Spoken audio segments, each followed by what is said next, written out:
Muy buenas, ¿qué tal? ¿Cómo estáis? Bueno, esto es un vídeo especial, no es un vídeo gameplay, es más bien un vídeo homenaje a la empresa que tenéis aquí en la página web oficial SSG, son las siglas de Strategic Studies Group. Esta es una empresa desarrolladora de Wargames, de juego para PC, que tuvieron bastante éxito, bueno, lo de éxito entre comillas, ya sabéis que el mercado de Wargames es muy acotado. Y bueno, es una empresa que lanzó sus juegos sobre los 2000 y poco, y ya lleva unos cuantos años que no han sacado nada. Uno de los dos desarrolladores que crearon esta empresa tuvo una enfermedad, murió, y ahora el único desarrollador que queda está trabajando junto con otro compañero. Pues bueno, parece ser que están trabajando, por lo menos según lo que cuentan en el foro oficial, de un post que abrieron hace un año aproximadamente, pues están trabajando en algo nuevo. No se sabe el qué, ni cuándo, ni tampoco hay noticias más actuales. Sinceramente la cosa está un poco parada. No lo sé, sinceramente no hay más información. SSG, Strategic Studies Group, sus juegos se distribuyen a través de Matrix. Evidentemente, con la compra de Slytherin, la fusión de Slytherin Matrix, pues ahora lo podéis encontrar en el grupo Slytherin, ¿no? Lo que engloba todo el grupo Slytherin. Y bueno, todavía los podéis encontrar para jugar allí, los podéis descargar, comprar, etcétera, ¿no? Creo que este verano, por ejemplo, los rebajaron de precio al 50%. Son juegos ya antiguos, tienen un cierto desfase técnico, pero como Wargames y en su aspecto de jugabilidad funcionan muy bien, son muy divertidos. Así que de aquí de alguna manera en este vídeo pretendo romper una lanza a favor de estos juegos, recordar a aquella gente que los tenga, pues que todavía tienen vida, que todavía hay gente que los juega. Y bueno, es un pequeño homenaje, sabiendo además que estos juegos apenas hay, no vais a encontrar apenas información en YouTube mucho menos. Pero bueno, con este vídeo por lo menos hacemos un homenaje o intento hacer un homenaje y que la gente conozca un poco mejor esta serie de juegos. Esta es la página web oficial. Su primer juego fue el Corsun Pocket, la bolsa de Corsun. Es posible que os suene. Bueno, son juegos, aquí tenéis unas imágenes, son muy pequeñitas. Pero bueno, cubría el frente del este, la bolsa de Corsun, fue su primer juego. Pero realmente donde empezaron a tener ya más renombre fue con el lanzamiento del Battles in Italy y Battles in Normandy. Para mí, tanto el Italy como el Normandy son los dos que yo recomendaría en el caso de que tuvierais dudas y os realmente os interesara agenciaros con alguno. Yo os recomendaría estos dos. De hecho, si ya tengo que poner a escoger entre los dos, escogería el Italy. Básicamente porque el Italy es una mejora todavía más del motor del Battles in Normandy. La IA es bastante más agresiva y está mejor trabajada. Y además, muchos escenarios que desarrollaron algunos jugadores del foro oficial, aficionados, gente fan del juego que trabajó con el editor, muchos escenarios que se crearon con el Normandy, luego se importaron al Italy, se adaptaron para el Italy. Así que en el Italy vais a encontraros pues, con muchísimos escenarios, aparte de los escenarios que vienen con el juego base. Eso sí, si queréis jugar la batalla de Normandía o el escenario de Overlord, la campaña Overlord, evidentemente no vais a poder disfrutarlo en el Italia. Pero como digo, muchos de los otros escenarios que se crearon para complementar, para todavía, digamos, escenarios creados por jugadores con el editor, pues los podéis encontrar en el Italy perfectamente. Entonces, bueno, si alguien tiene que tomar una decisión, pues que sepa que bueno, que en el Normandy va a disfrutar del frente oeste, evidentemente, del escenario Normandía, pero que esto no lo va a encontrar importado en el Italy. ¿eh? El Italia cubre Sicilia, cubre todo lo que es la campaña italiana, la península italiana, etcétera, etcétera. Y luego, pues todos los escenarios que podéis encontrar. Respecto a los escenarios, aquí podéis encontrar, fijaros la gran cantidad de escenarios que hay vinculados al Battles in Italy. Por ejemplo, aquí hay un escenario que es Kurs, que de momento solo está adaptado para el Normandy. Este, por ejemplo, el Kurs no fue importado para el Italy. Pero bueno, no es de los escenarios más chulos, así que tampoco os perdéis nada. Pero en cambio podéis ver que hay muchos más escenarios, incluso, no sé si, sí, creo que Patton, veis, por ejemplo, este escenario que hay en el Normandy, el Patton Master of Battle, lo podéis encontrar en el Italy. Y luego, por ejemplo, en MacArthur también lo puedes encontrar en el Italy. Pero luego puedes comprobar que hay muchísima más variedad. ¿Eh? Hay escenarios tan chulos como Rocroi o Rocroi, no sé cómo se pronunciará, Rocroi 1643. Bueno, no es un escenario tampoco. Fue una prueba que hizo un jugador para comprobar qué tal funcionaba el motor, el editor, con un escenario atípico, ¿no? Mm, que se sale de lo que ofrece el juego en sí, ¿no? Pero bueno, aquí sin duda, aparte de los escenarios base que vienen con el Battles in Italy, disponemos de algunos de los escenarios más chulos que yo he tenido la oportunidad de jugar en un wargame. Fall Yelp, la operación Fall Yelp, la toma de la conquista de Francia, ¿no? Lo que sería la operación francesa. Yo hice una R, la tenéis aquí, me he permitido abrir el enlace en punta de lanza. Pues bueno, aquí tenéis una R que hice en el 2008 sobre el juego. Y bueno, yo todavía utilizaba, digo todavía, utilizaba un editor bastante flojito, un editor muy sencillo, no tomaba las imágenes en alta resolución, tenía una forma de hacer los ARs un poco más cutre, entendiendo, no es que ahora los haga perfecto, ni mucho menos, pero sobre todo me refiero más bien al editor que utilizaba. Ahora utilizo un editor bastante más currado, con lo cual al menos los ARs quedan un poquito mejor, ¿no? Aquí utilizaba unos editores de imágenes muy sencillitos, ¿no? Y bueno, aquí tenéis una R que yo dejaré el enlace abajo por si le queréis echar un vistazo. Pero bueno, este es uno de los grandes escenarios, sin duda, de este Battles in Italy. Luego está también otro escenario grandísimo, muy chulo, la última victoria en Rusia. Cubre la tercera batalla de Kharkov en el frente ruso. Y realmente es un escenario impresionante, uno de los mejores escenarios que vais a encontraros con este motor de juego. También hice una R en punta de lanza, este de aquí, y bueno, fue una R que lo disfruté muchísimo, sobre todo disfruté mucho jugando, aunque lo jugué contra la IA, yo estaba experimentando este en concreto, esta R está jugado contra la IA y realmente muy entretenido, es un escenario muy chulo y bueno, la gente que siguió la R lo pasó muy bien, sinceramente es un escenario muy potente. Entonces, pues bueno, también os lo recomiendo pues por esto, porque tiene el Battles in Italy tiene grandes escenarios. Luego, aparte de estos dos grandes, tiene, pues por ejemplo, fijaros, hay gran cantidad de escenarios. Luego tiene el Tau 5. Este Tau 5 es la campaña de, digamos, la batalla de las Árdenas. También este es otro de los grandes escenarios del juego. También este escenario también lo podéis encontrar para el Normandy. Lo podéis encontrar por el Normandy, aunque aquí no aparece, pero creo que en algún otro sitio sí que está. Es decir, estoy seguro, vamos, casi seguro, de que está adaptado también para el Normandy. Ahora no recuerdo, pero yo sé que tengo este escenario en el Normandy, me parece. Pero bueno, que tenéis muchísimas opciones. Luego otro gran escenario es el Velikiye Luki, que es sobre el frente ruso, también muy espectacular. Otro gran escenario también del frente ruso es Rommel Master of Battle. Estos son los escenarios de los puentes de Kalash. Es justo el ataque en pinza que hicieron los rusos para rodear al sexto ejército en Stalingrado, atacando a italianos y a rumanos o a húngaros. No recuerdo ahora si eran rumanos o húngaros. Pero bueno, este es un gran escenario también. Y bueno, aquí es un easy, es decir, aquí plantea la posibilidad de que Rommel estuviera al frente de las fuerzas alemanas. Podéis comprobar, por ejemplo, aquí que veis, este escenario está preparado para poder ser jugado con el Corsum Pocket, que fue el primer juego que lanzó SSG, también para el Normandy y para Italia, es decir, que es un escenario adaptado para los tres juegos. Y bueno, hay más escenarios, pero estos que os he mencionado, junto a los juegos que vienen ya por defecto, los escenarios que vienen por defecto en el propio juego, pues realmente por eso os recomiendo el Italy.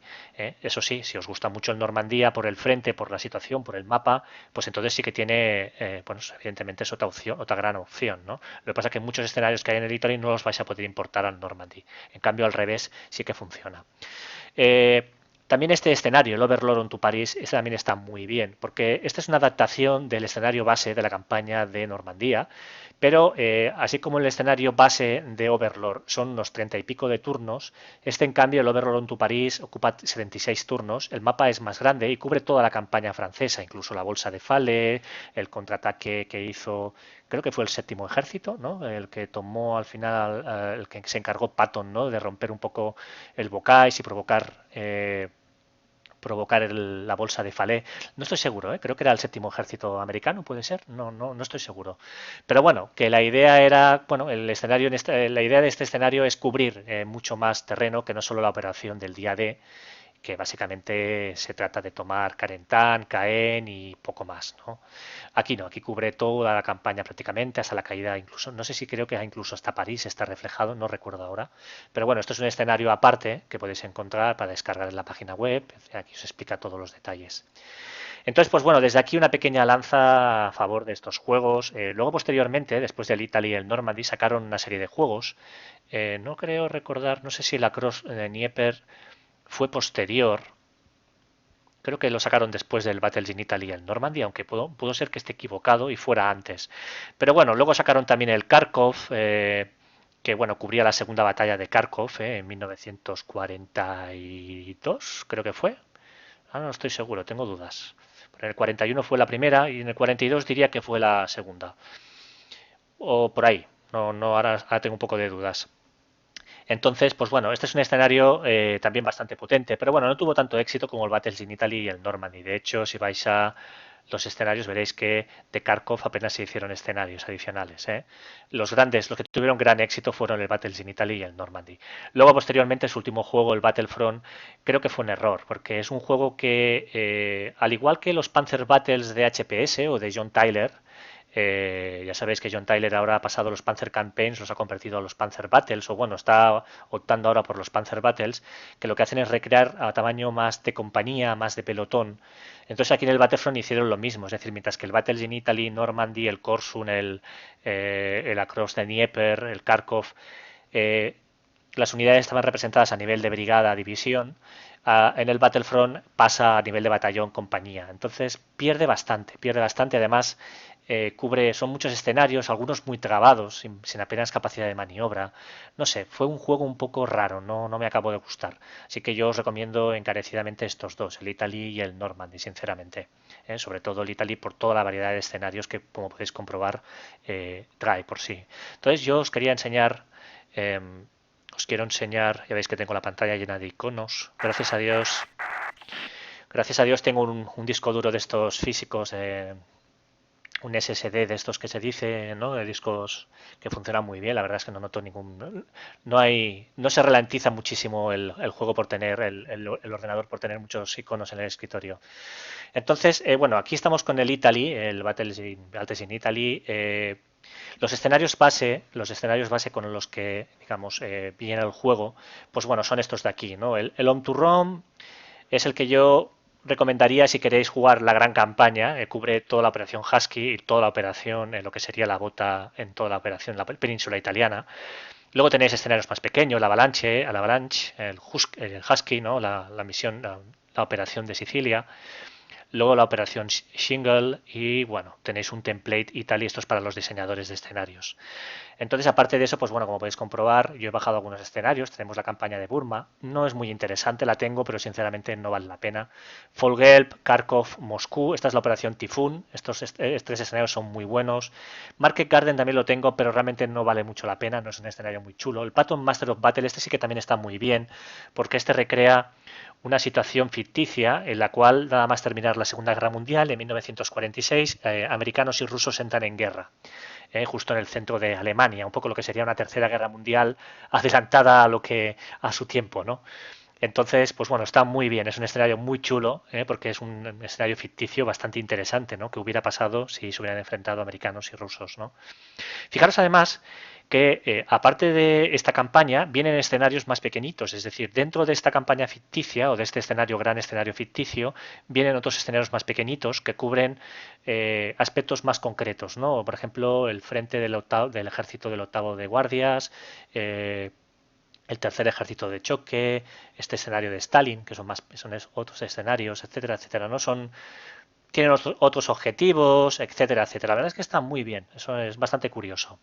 Luego tenemos la operación Sea Lion, esto ya sabéis lo que es. Luego el Tau 5 es lo que os decía, es la operación de la ofensiva de las Árdenas, que también está muy bien.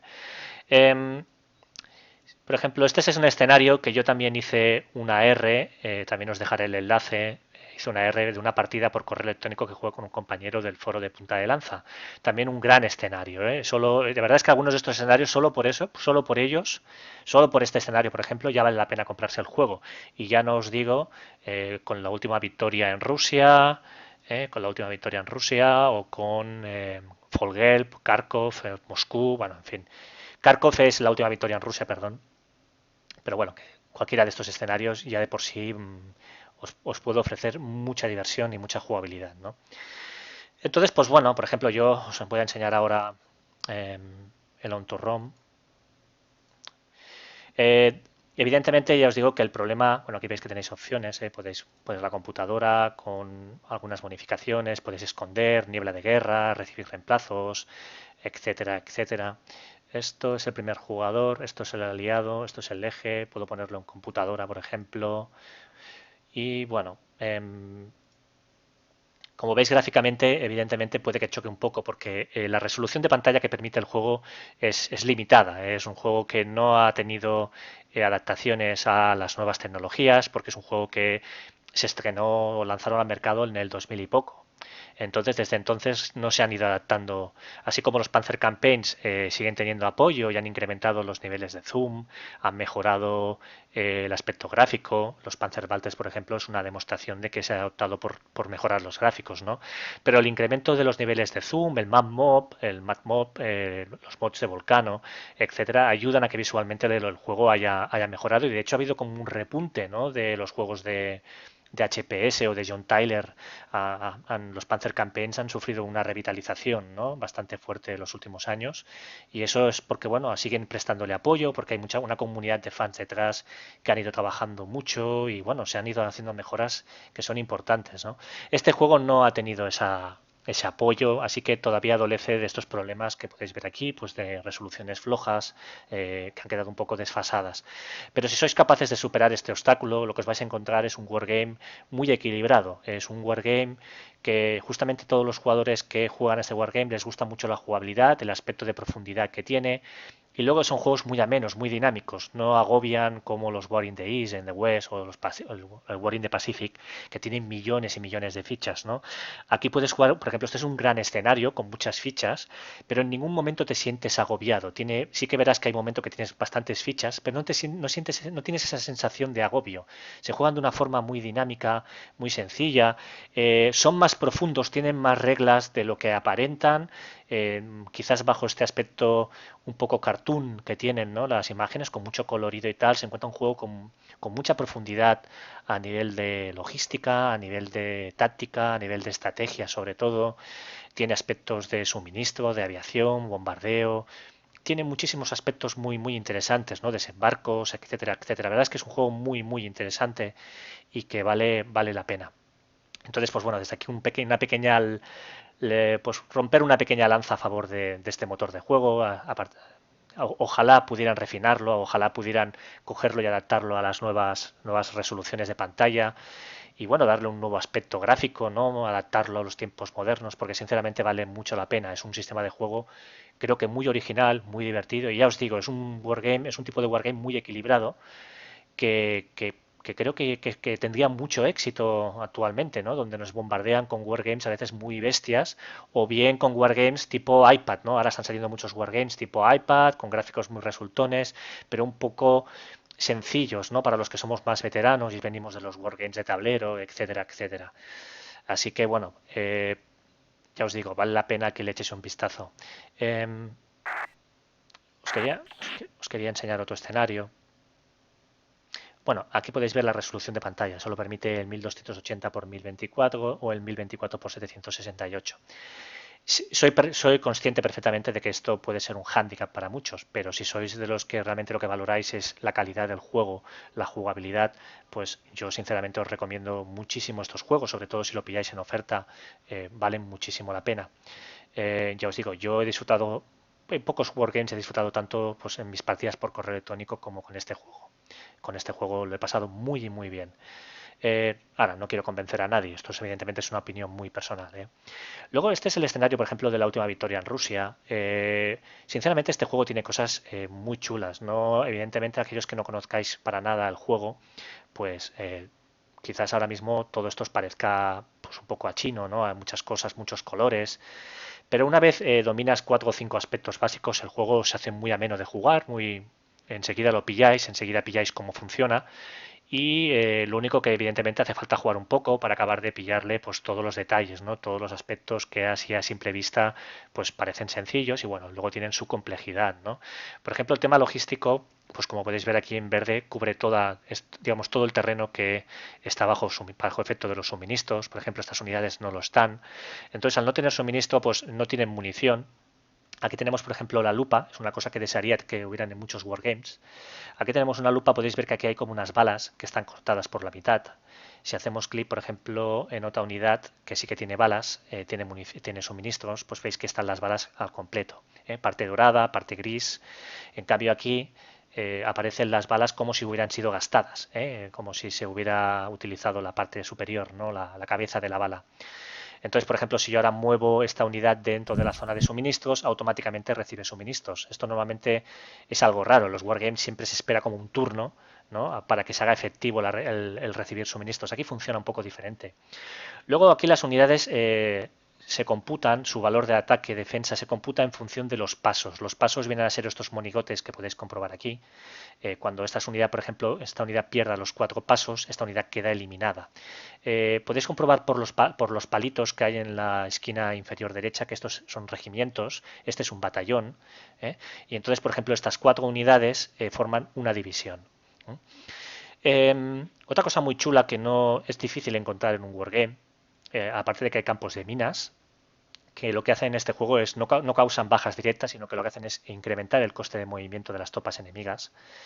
En este juego además tenemos una serie de fortificaciones. Tenemos fortificaciones fijas como estas, que tienen una serie de pasos y de valor de defensa.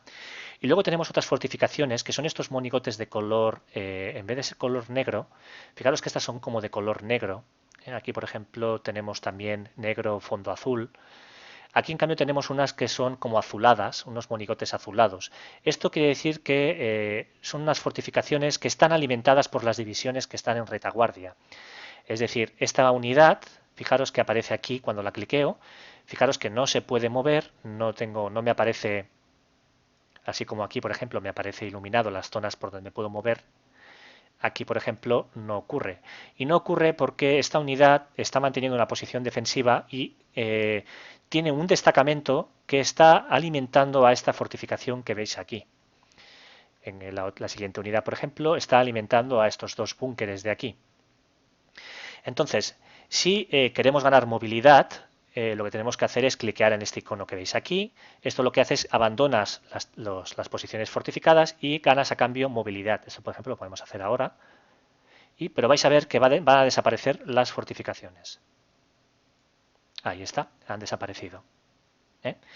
Entonces, claro, esto plantea una serie de dilemas a nivel estratégico muy chulos, porque dices, bueno, ¿qué hago? ¿Gano movilidad y me muevo porque me están amenazando con un flanqueo? ¿O me quedo a la defensiva y hasta que no pasen unos turnos o hasta que la situación no sea ya más crítica, sigo aguantando aquí en esta posición de retaguardia?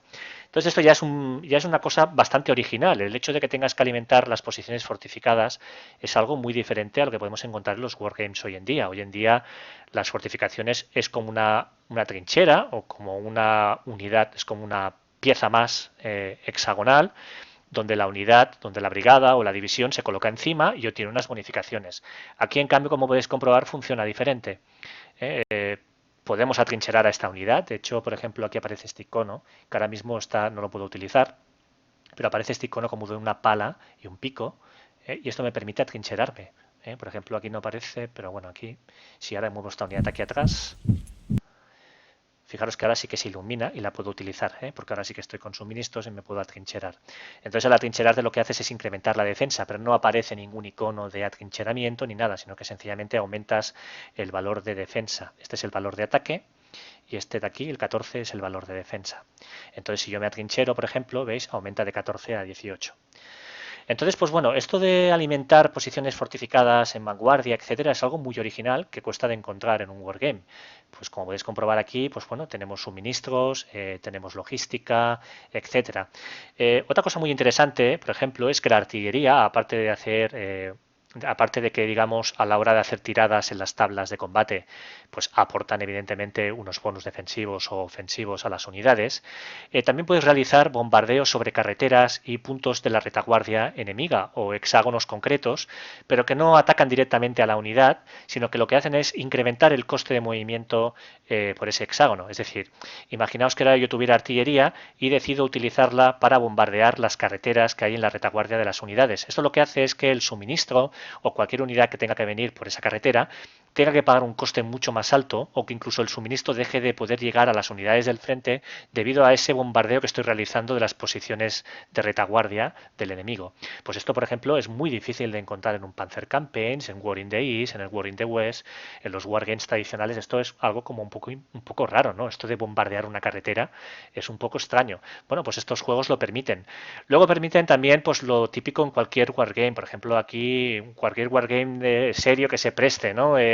Por ejemplo aquí tenemos una unidad de ingenieros. Si la muevo aquí, fijaros que aparece aquí como un icono de bomba, de petar o de reventar un puente o de construir un puente de pontones. Esto lo podéis ver también mejor aquí, aquí abajo podéis ver que aparece un icono diciendo que puedes volar el puente o bien puedes construir un puente de pontones. Evidentemente aquí en este escenario el alemán tiene que ir retrocediendo porque el ruso ataca en masa y uno de los objetivos clave es volar todos los puentes posibles para que el ruso tenga que levantarlos, construirlos y que ralentizar un poco su avance. Entonces, por ejemplo, aquí tenemos carros de suministro, que son de hecho son cuerpos de unidades de cuerpo, que lo que hacen es permiten que fluya el suministro. Fijaros que aquí aparece, no sé si lo podéis comprobar, una línea mostrando la zona logística que permite cubrir ese carro, ese cuerpo de suministros. Entonces, en función de si el tiempo es bueno o malo, por ejemplo, aquí aparece un icono, fijaros que aparece un icono de buen tiempo, eso es porque aquí estamos en buen tiempo, en clear. Frozen quiere decir que el terreno está congelado, que la nieve está dura, ha estado nevando, la nieve está dura, eso permite el tráfico rodado. Entonces, si por ejemplo de pronto hiciera mal tiempo, yo puedo clicar aquí en este icono, veis que aparece como un icono tormentoso y fijaros que el área de abastecimiento de ese carro se ha reducido bastante.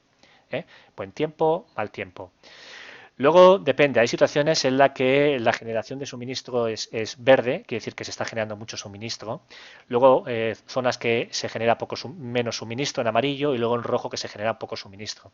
Entonces aquí podemos ver un poco con estos iconos cuál es la capacidad del camión para abastecer al cuerpo de ejército, sí, al cuerpo de ejército básicamente, pues abastecer a todas las unidades que están por la zona. En todo caso, siempre utilizo yo que puedo este icono de aquí, el de suministros, que lo que permite es ver las zonas en verde. Luego a veces, por ejemplo, pueden aparecer zonas amarillas, indicando que llega suministro, pero que esas unidades no pueden recibir reemplazos, por ejemplo. Zona verde quiere decir que tienen suministros y además pueden recibir reemplazos. En este juego se reciben reemplazos de blindados y de infantería, y además las unidades tienen de por sí unos valores intrínsecos de reemplazos automáticos que les permite recuperar los pasos que vayan perdiendo. Y en fin, no me quiero enrollar porque tampoco quiero que sea esto un tutorial, pero quería mostraros o quería enseñaros bueno, un poco cómo es el juego, 4 pinceladas sobre el mismo y justamente recalcar algunos aspectos del juego que considero que son muy originales y muy diferentes respecto al tratamiento que habitualmente se hace en los wargames, ¿no? Esto de las fortificaciones, el abandonar fortificaciones, ¿no? El alimentar fortificaciones del frente. Pues esto es muy curioso, ¿no? Luego de lo bombardeo, de las zonas de retaguardia, el tema de la logística, que es más elaborado de lo que pueda parecer así a simple vista, la posibilidad de utilizar ingenieros para levantar puentes, volar puentes, etcétera, pues está muy bien. Es decir, que tiene todo aquello que desearía un jugador que es amante de los wargames.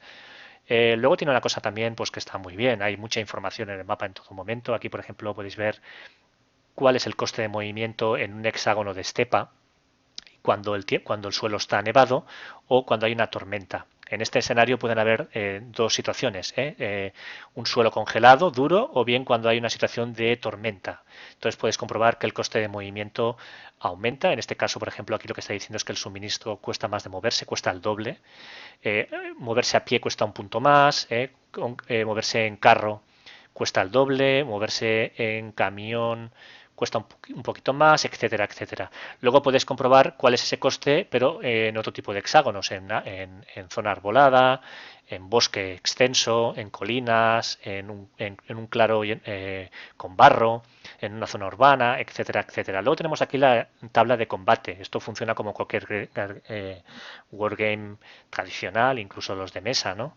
Esto es la columna mostrando los factores de ataque y defensa, es decir, si el atacante ataca a un enemigo que le dobla en poder de valor de combate, pues aquí podemos comprobar que el atacante sale muy mal parado, ¿no? Este 2, por ejemplo, de aquí, significa que perdería 2 pasos de combate, aquí perdería 1, etcétera, etcétera. Evidentemente, a medida que nos vamos moviendo hacia la derecha, los porcentajes son mejores para el atacante, ¿no? 5-1, 6-1, 7-1, 8-1 y por tanto los resultados son cada vez mejores.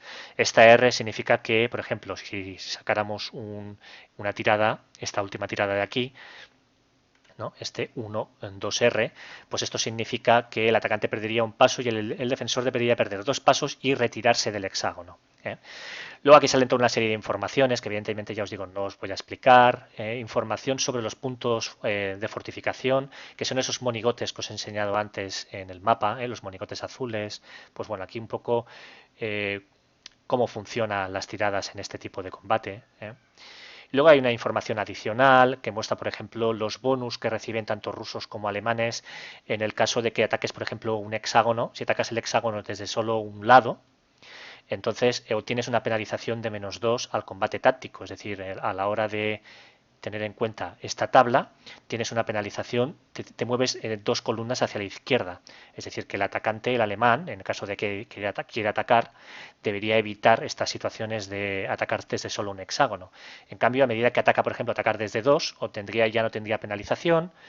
Si ataca desde 3, un +1, un +2, un +3, un +4. En cambio, el ruso, por ejemplo, no tiene prácticamente ninguna ventaja, no tiene ninguna ventaja, prácticamente no tiene ninguna por atacar, tanto si ataca tanto si no ataca solo desde un hexágono adyacente como si ataca desde todos. Esto es para demostrar que los rusos tenían poca capacidad táctica. Tácticamente el ejército alemán era mucho mejor. Eso sí, no tiene penalizaciones como tiene el alemán, es decir, el alemán tiene penalizaciones, fijaros que atacar desde 2 hexágonos o 1 o 2 no tiene ningún tipo de ventaja, mientras que a medida que va consiguiendo atacar desde más frentes, sí que obtiene una ventaja ya más sustancial. En cambio, el ruso no tiene penalización alguna, el ruso tiene la ventaja de que le da igual, el ataque como ataque, tanto de un hexágono o 2 o 3, etcétera, siempre va a atacar con una ventaja táctica de +2. Es un poco para reflejar el hecho de que los rusos van a saco. Los rusos atacan, les da igual atacar desde los flancos como del frente, ellos atacan a saco, la oleada humana, y esto es un poco para reflejar esa situación, ¿no? Los rusos van a amasar fuerzas y a superar al enemigo a base de poner más hombres y poner más vehículos en el frente. Entonces, pues bueno, también hay toda una serie de datos adicionales, pero bueno, que digamos que el juego se presta a que podáis tener fácilmente toda la información con un simple clic.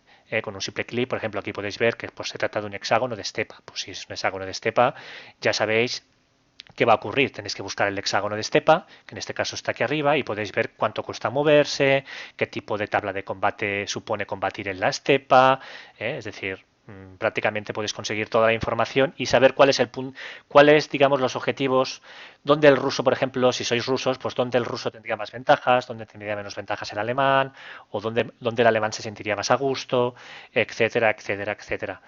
Y bueno, nada más, no me quiero enrollar, ya os digo, no quiero hacer un tutorial ni mucho menos, solo quería presentaros el juego. Eh, He aprovechado que había jugado un par de turnos con este escenario en Last Victory en Rusia para mostraros un poco algunos aspectos del juego.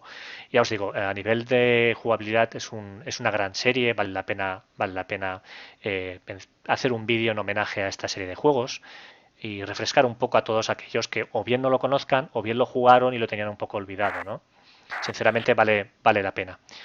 Eh, Tengo aquí escenarios, por ejemplo, aquí tenéis el escenario que os decía, este es el AR que hice de la batalla de Italia y Sicilia.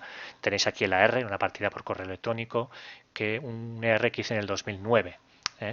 Bueno, aquí tenéis también otro AR que también lo dejaré por si alguien quiere tener más información o tener más detalles y quiere echarle un vistazo. Y bueno, nada más.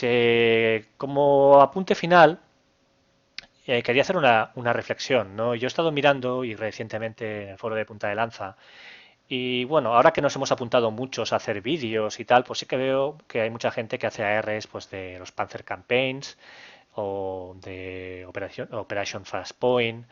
De hecho, esto si vamos aquí al foro y vamos a los ARs, en esta primera página podéis comprobar que, bueno, pues sí, hay AR sobre el Cemano, que se puede considerar un wargame, entre comillas. Yo, claro, cuando hago referencia a wargame entiendo juego hexagonal, ¿no? De los clásicos. Pero bueno, quizás alguien me podría discutir esto, podéis considerar el Cemano como un wargame, ¿no? Pero bueno, fijaros que los ARs que hay muchos de AGOT, evidentemente, pero bueno, así de hexagonal tenéis el Flashpoint, pero esto es un gameplay hecho de vídeos. Son vídeos de muchos escenarios y además en inglés. Eh, Tenéis otro vídeo AR del War in the Pacific. Luego tenéis muchos. Este también es un vídeo.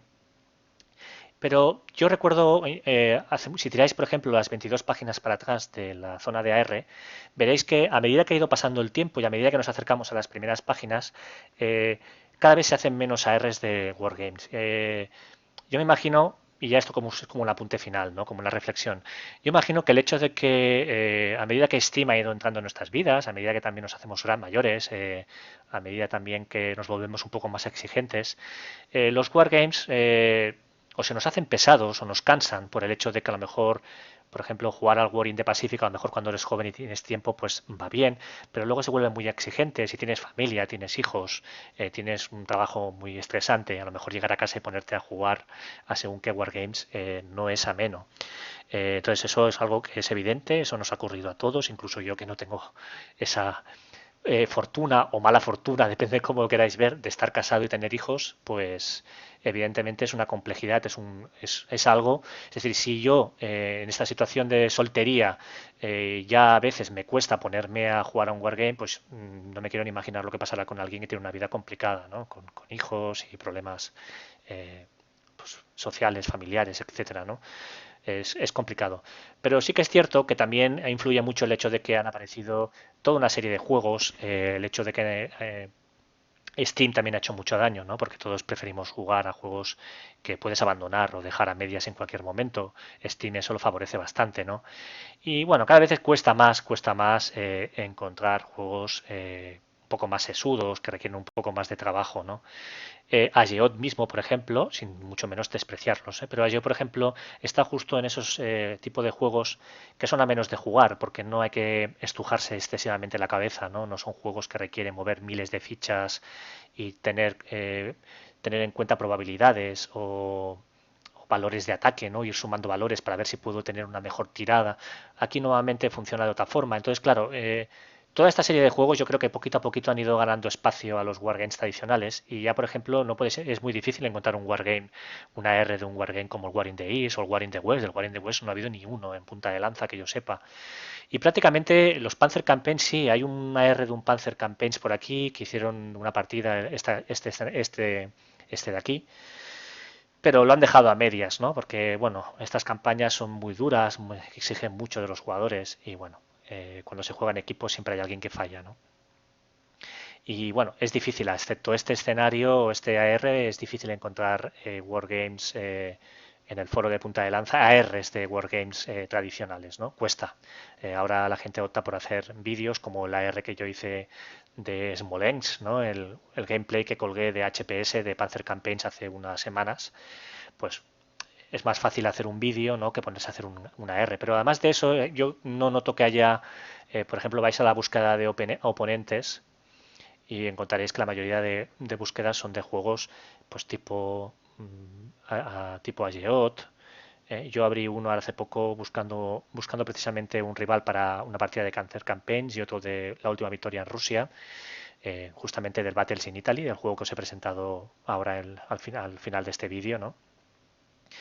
Pero bueno, es una reflexión, ni mucho menos es una crítica, ¿eh? Yo entiendo perfectamente, yo soy el primero que Steam ha hecho un poco de daño, es difícil jugar a juegos de mesa, juegos de wargames, cuando tienes tantas diversiones, ¿no? Cuando vas a Steam y tienes una biblioteca tan extensa de juegos, ¿no? Para poder jugar y ya os digo, podéis dejarlo en cualquier momento. Entonces, claro, eso es, bueno, es más una reflexión y por eso este vídeo un poco para animar, ¿no? Para que a veces yo creo que nos hemos vuelto también muy exigentes con los wargames. Ahora exigimos, por ejemplo, con el War in the East, War in the West. Hay mucha gente que ahora pues considera que son muy deterministas, o el War in the West que se hace muy pesado el tema de la aviación.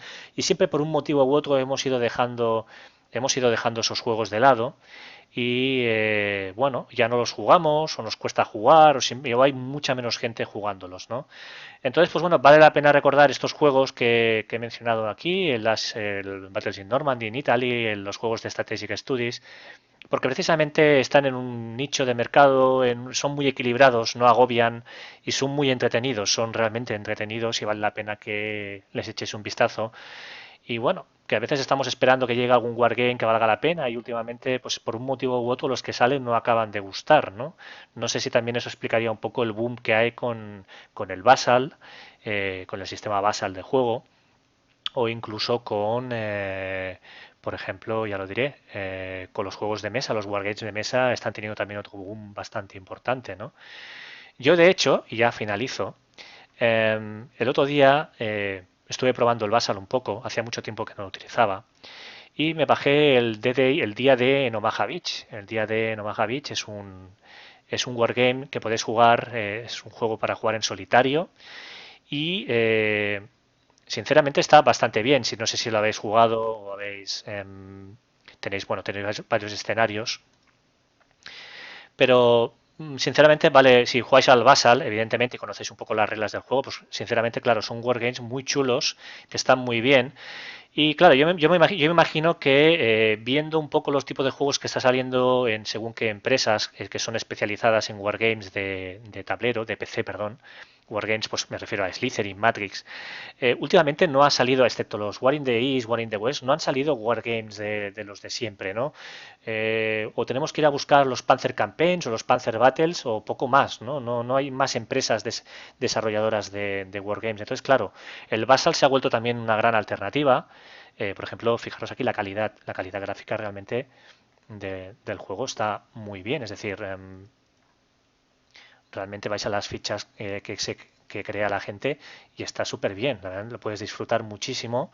Y bueno, esto es un wargame, por ejemplo, para jugar en solitario, ¿no? Lo podéis encontrar en tablero. Pasa que el wargame de tablero está descatalogado ahora prácticamente, ya no descatalogado, sino que se ha vendido totalmente y están a la espera de reponer, ¿eh? Este juego se ha vendido muchísimo, se ha vendido muy bien el juego de mesa y bueno, está agotado, no lo vais a encontrar en ningún lado. Eh, y bueno, no sé, he hecho una reflexión un poco rara porque he mezclado ahí muchas cosas, pero bueno, es un poco una... La idea era, pues eso, recuperar esos juegos antiguos que aunque tengan un problema técnico, un problema de resolución de pantalla, pues están muy bien. Y justamente ahora que yo creo que el género está un poco así como perdido, ¿no? Hay mucha gente que está un poco perdida con el tema de los wargames. Los Panzer Campaigns o no le acaba de gustar, o no les gusta el aspecto gráfico, o luego no tienen tiempo para jugarlo por correo, luego no sé qué, luego no les gusta que tenga mucha microgestión, luego que si tiene muchas fichas, pues no sé, y romper una lanza a favor de los juegos de SSG, incluso, ¿por qué no? El Basal, ¿no? El Basal, mm, es otra opción, los juegos de mesa, en fin, no sé, me ha salido una reflexión un poco rara, pero bueno, yo he sacado hoy un poco el espíritu wargamero que tengo. La verdad es que tengo varios gameplays preparados para colgar en el canal sobre el Panzer Campaigns, por ejemplo. Tengo un gameplay más grabado que ya iré subiendo. Y bueno, mi intención es hacer también gameplays de partidas por correo electrónico que vaya haciendo. Y bueno, mantener un poco el espíritu de los wargames en mi canal, ¿no? Sé que es mucho más fácil colgar un vídeo de Elite Dangerous, que es mucho más bonito, e incluso hay mucha gente que me insiste, haz vídeos del Dark Fortress. Bueno, seguramente haría un par de vídeos del Dark Fortress y seguramente se apuntarían un montón de gente, se suscribiría muchísima gente al canal, pero total, para que se me suscriban 20, 30, 40 jugadores más que luego se van a olvidar del canal porque solo querían suscribirse para el Dark Fortress, pues no me interesa, ¿no? Prefiero que la gente que se suscriba a mi canal sea gente que lo haga porque le interesan los wargames, porque le interesan los juegos que siempre por los que siempre he sentido un cariño muy especial. Ojo, que yo por el Dark Fortress también siento cariño, pero el Dark Fortress vais a encontrar mucha información en otros canales, tenéis tutoriales, tenéis incluso tenéis mi blog sobre Fortaleza Nana donde explico el Dark Fortress. O sea, no sé, sinceramente prefiero hacer ARs o vídeos donde, bueno, como este, ¿no? Que es un poco un batiburrillo de reflexiones y de pajas mentales, ¿no? Nada más, no os quiero agobiar más. Cualquier duda, cualquier comentario, si os parece bien, os parece mal, si queréis hacer también vuestra reflexión, pues os animo a hacerla. Y nada más, os dejaré estos enlaces a estos ARs por si le queréis echar un vistazo. Y nada, gracias por aguantar mi rollo y nos vemos por aquí con más vídeos. Un saludo.